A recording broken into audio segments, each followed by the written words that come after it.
আসসালামু আলাইকুম friends, Riviera area থেকে স্বাগতম। আসলে আমি আসছি এখন জগদোবাগদান। এটা সাউদার্ন ফ্রান্সের একটা জায়গা। আমাদের 4 দিনের ট্যুর প্ল্যানে আজকে দ্বিতীয় দিন। তো দ্বিতীয় দিন আমরা খুব বোটিং করেছি। এখানে প্রায় 4 ঘন্টা 5 ঘন্টা নৌকা ভাড়া নিয়ে পুরো লেকটা ঘোরার সুযোগ হলো। তো পুরো লেকটা আমরা ঘুরেছি আমরা ফ্যামিলি। তো এর সাথে মাঝে মাঝে কোনো কোনো জায়গায় আসলে ব্রেক নিতে হয়েছে।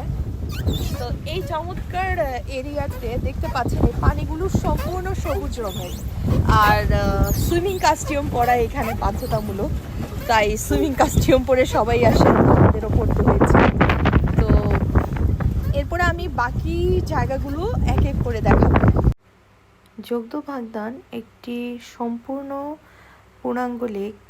এটি প্রায় অনেক বেশি উঁচু উঁচু পাহাড় দিয়ে ঘেরা।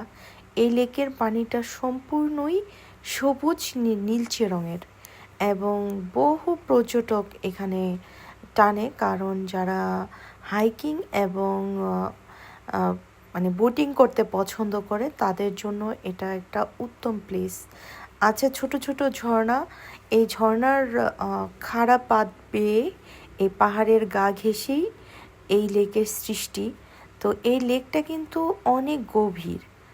আমরা কয়েকবার এখানে নেমেছি এবং সাঁতার কাটা ট্রাই করেছি।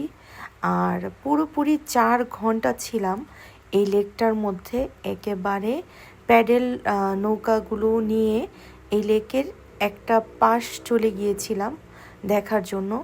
তো এখানে সবাই যারা আসে তারা বোটিং কিংবা হাইকিং করে। তো যাদের পাহাড় খুব পছন্দ তাদের জন্য এটা একটা বেস্ট উত্তম প্লেস।